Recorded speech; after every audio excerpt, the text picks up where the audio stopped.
पूछा है कि फ़िज़िकल बॉडी को छोड़ करके जब मॉलिक्यूलर बॉडी में जा सकें तो वो एक्सपीरियंस कैसा होता है और कैसे हम उस एक्सपीरियंस को अपनी ज़िंदगी का पार्ट बना सकते हैं। ये क्वेश्चन प्लीज़ मैं आपसे हमेशा कहता हूँ, किसी भी क्वेश्चन को लेकर के एक्सपेरिमेंट करिए। जब हम किसी और से पूछते हैं किसी क्वेश्चन को और इंतज़ार करते रहते हैं तो हम केवल अपनी इच्छाओं को डेस्परेट कर रहे हैं। इनफैक्ट मैं इच्छाओं को बढ़ाना भी नहीं बोलूँगा, इसको डेस्परेट कहना बोलूँगा, क्योंकि डेस्परेशन में हमारा माइंड और ज़्यादा वाइब्रेशन करता है, हम और डिस्टर्ब्ड होते हैं और जब भी कोई चीज़ हमको बताई जाती है उसको हम समझेंगे नहीं, उसको हम मिस इंटरप्रेट करते हैं। हमारा माइंड या तो किसी चीज़ को समझता है या तो गलत समझता है। केवल वही माइंड किसी भी चीज़ को सही समझ सकता है जो शांत है। जो माइंड अपने आप में फ़िज़िकल वर्ल्ड से परेशान है और वो नॉन फिज़िकल वर्ल्ड में जाना चाहता है, एनर्जी के रूप में जाना चाहता है, तो वो कुछ पाएगा नहीं। आपको काम तो शुरू करना पड़ेगा फ़िज़िकल वर्ल्ड में, और फ़िज़िकल वर्ल्ड में भी अपने बॉडी के साथ, और बॉडी में भी अपने थॉट्स के साथ। आप हर रोज़ अपने मॉलिक्यूलर बॉडी को एक्सपीरियंस करते हैं, अपने एनर्जी बॉडी को एक्सपीरियंस करते हैं, लेकिन मजबूरी ये है कि चूँकि आप फिज़िकल बॉडी के ही बारे में सुबह से लेकर शाम तक सोचा है, आपने इसी को स्टडी किया है। स्टडी भी क्या किया है, आपने केवल देखा है शीशे में अपने आप को, कंघी की है, नहलाया धुलाया है, खाना खिलाया है, सोए हैं और चिंता किया है कि अगर बीमारी हो जाएगी तो क्या होगा। लेकिन कभी भी आपने अपने मॉलिक्यूलर बॉडी के एक्सपीरियंस को गहराई से देखने की कोशिश नहीं की है। आज मैं एक सज्जन से बात कर रहा था, बोलते हैं सर ऑब्ज़र्व ही तो करना है। मैंने कहा ऑब्ज़र्व ही तो नहीं करना है, ऑब्ज़र्वेशन सबसे बड़ी, सबसे मजबूत औज़ार है जिसके ज़रिए आप फिज़िकल वर्ल्ड से नॉन फिज़िकल वर्ल्ड में और मॉलिक्यूलर वर्ल्ड में जा सकते हो। जैसे एक साइकिल को चलाने के लिए आपको बैलेंस करने की ज़रूरत होती है, जैसे स्विमिंग करने के लिए आपको एक तरह की बैलेंस की ज़रूरत होती है, ऐसे ही मॉलिक्यूलर वर्ल्ड में जाने के लिए आपको एक बहुत गहरे बैलेंस की ज़रूरत होती है। बैलेंस किस चीज़ का? इमोशंस का और थॉट्स का। आमतौर पे हम इमोशनल बीइंग की तरह जीते हैं।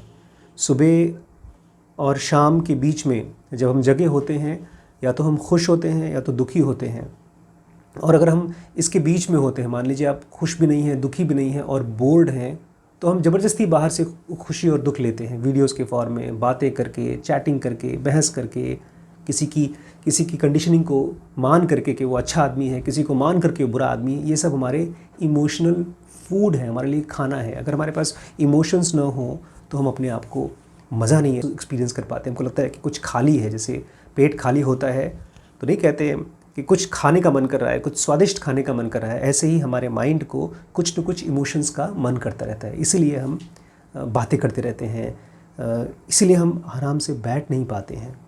एक सिंपल सा पेड़ देखना हो, उसकी पत्तियों को देखना हो तो बहुत बोरिंग चीज़ है। उसमें कुछ पेड़ या पत्ती हमारे लिए कोई चुटकुला नहीं बोल रहा है, उसमें अंदर कोई सीन्स का ट्रांसफॉर्मेशन नहीं हो रहा है। वही चीज़ जब हम लोग व्लॉग में, वीडियो के फॉर्म में देते हैं, म्यूज़िक के साथ देते हैं, तो मन कितना एंजॉय करता है, उसको देखना चाहता है।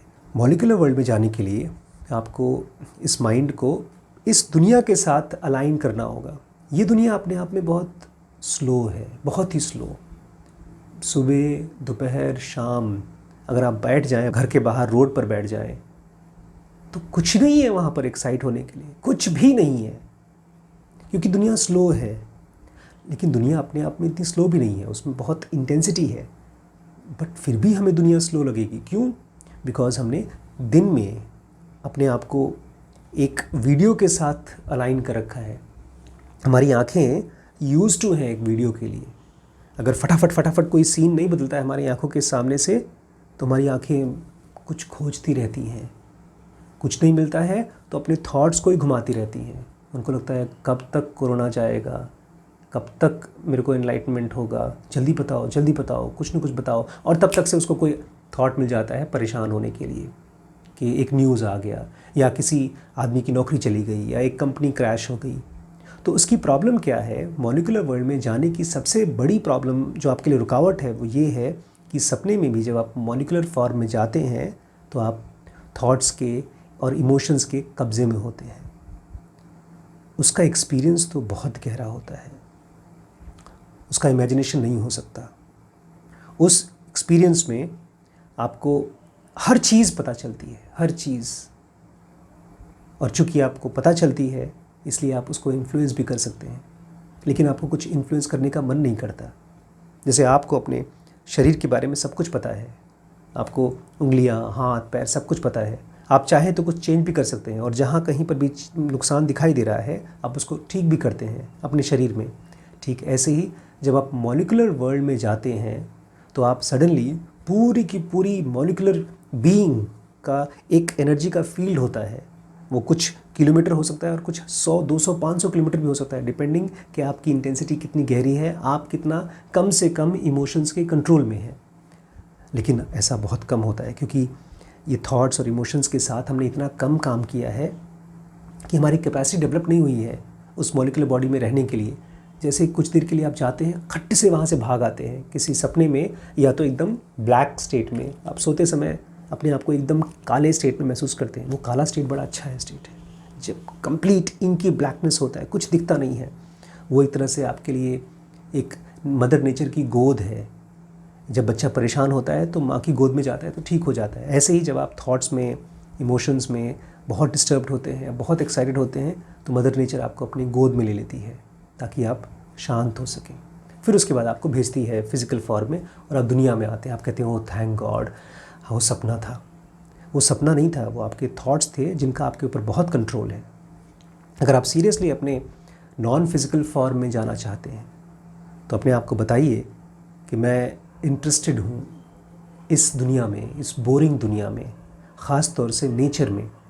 टीवी, मीडिया, मोबाइल, न्यूज़, गप्पे, इंसानों की बातचीत, ये सारी की सारी नेचर का पार्ट नहीं है, ये हमारे माइंड का क्रिएटेड पार्ट है। हम अपने आप को ढेर सारी चीज़ों से आइडेंटिफाई करते हैं, हमने जो क्रिएट की हैं उसी में से। एनलाइटनमेंट में भी एक टाइप का एक्साइटमेंट है हमारे लिए, उसके लिए हम काम करने को तैयार नहीं हैं। हमारा अभी भी इंटरेस्ट फिज़िकल वर्ल्ड में ही है। जब हम एनलाइटनमेंट के बारे में सोचते हैं, फिज़िकल फॉर्म से हट करके मॉलिक्यूलर फॉर्म में जाने की कोशिश करते हैं, तो भी हम आपसे पूछ रहे हैं, आप मुझसे पूछ रहे हैं कि बताइए कैसा महसूस होता है। उसमें महसूसियत तो फिज़िकल वर्ल्ड का पार्ट है, उसमें महसूसियत नहीं होती। उसमें एक एक्सपीरियंस होता है साइलेंस का, जिसका कोई कॉज नहीं है, उसको कोई डिस्ट्रॉय नहीं कर सकता। वो बिना किसी कॉज का पीस है। वो पीस ऐसा है कि उसको सब कुछ पता है, उसका फ्यूचर पता है। इसलिए कहते हैं कि जो आदमी फिज़िकल से नॉन फिज़िकल में जाता है वो एक नए डायमेंशन में चला जाता है, और उस डायमेंशन से आपको फिज़िकल वर्ल्ड की सारी चीज़ें, उसका पास्ट, उसका फ्यूचर सब दिखाई देता है, और आप उसमें बहुत इंटरेस्टेड नहीं होते हो, क्योंकि आपको कोई ऐसी एंटिटी का होल्ड हो गया है जो एंटिटी इन सब के बियॉन्ड है। जैसे जगने के बाद आप सपनों में बहुत इंटरेस्टेड नहीं होते हो, ऐसे ही जो आदमी इस फिज़िकल फॉर्म को पूरे रूप में समझ चुका है, उसको फिर इस फिज़िकल फॉर्म को चेंज करने की बहुत इंटरेस्ट नहीं होती है। वो जानता है इसका भविष्य क्या है, उसका अब इंटरेस्ट है और आगे जाने की, कि डिविनिटी क्या है। जब एक रमण महर्षि आँख बंद करके बैठता है तो वो साइलेंस के अंदर में कूद करके बहुत दूर तैर के जा चुका है। कूदना, तैरना, ये सब फिज़िकल वर्ल्ड की बातें हैं, ये तो थॉट्स की बातें हैं, लेकिन वो किसी और तरीके से जा रहा है, उसको आपकी दुनिया से कोई इंटरेस्ट नहीं है। आप देखिए कि आपका प्रेजेंट इमोशन किस चीज़ में फंसा है, उसमें से अपने आप को डिसआइडेंटिफाई करिए, उसमें से देखिए कि वो अभी है, कुछ दिन में ख़त्म हो जाएगा, लेकिन आपका इंटरेस्ट क्या उसके बियॉन्ड है? क्या उस आत्मन के अंदर है जो एटर्नल है, जो मरती नहीं है? अभी तो ये आपके लिए केवल ख्याल है, लेकिन दुनिया की सारी बड़ी खोजें ख्याल से शुरू हुई थी। अगर आप इस थॉट को भी अपने दिमाग में सस्टेन कर सकें मुश्किल से मुश्किल घड़ी में, कि कोई ऐसी एटर्नल सेल्फ है जिसके बारे में गुरु बात करते हैं, मास्टर्स बात करते हैं, मुझे तो उसके ऊपर डाउट है, लेकिन उनको तो भरोसा है, तो क्यों ना मैं उसको स्टडी करूं। धीमे धीमे आपके इमोशंस जो टेलीविज़न में, फिल्म्स में, रिश्तेदारों में, पैसे में, बच्चों में, परिवार में है, वो वहाँ से डिसइन्वेस्टेड हो जाएंगे और इन्वेस्टेड हो जाएंगे इस एटर्निटी के सेल्फ को स्टडी करने में। जितना आपको एटर्निटी समझ में आएगी उतना आप उसके लिए इमोशनल फूड इकट्ठा करेंगे। फिर जब डेथ का टाइम आएगा, घबराहट का टाइम आएगा, आप नचिकेता की तरह यमराज के सामने खड़े होंगे और यमराज से बोलेंगे, ठीक है आप मारना हो मार लो, लेकिन मुझे वो देखना है जिसके ऊपर आपका भी कंट्रोल नहीं है। डेथलेस को देखना है, डेथलेस को जानना है। उसके लिए मुझे जो भी देना पड़े, जो भी बलिदान करना पड़े, वो सब देने को तैयार हूँ। ऐसा आदमी जो मौत की आंखों में आंखें डाल करके बिल्कुल डिस्टर्ब न हो, उसी को ही मॉलिकुलर फॉर्म मिलता है, क्योंकि अब वो फिज़िकल फॉर्म में इंटरेस्टेड नहीं है, वो नेक्स्ट स्टेज ऑफ एवोल्यूशन में चला जाता है। अगर ये वीडियो अच्छा लगा हो तो अपने दोस्तों से शेयर करिएगा, सभी ग्रुप में शेयर करिएगा। ये दुनिया इस समय क्राइसिस से गुजर रही है, सब डर रहे हैं, लेकिन ये सब डर केवल फिज़िकल फॉर्म का है। इसके बियॉन्ड प्लान चल रहा है, बहुत गहरा प्लान चल रहा है। इस पूरी धरती का नेक्स्ट स्टेज आ रहा है। हम सब यहाँ पर बैठकर रोएं या उस एवोल्यूशन में पार्ट लें।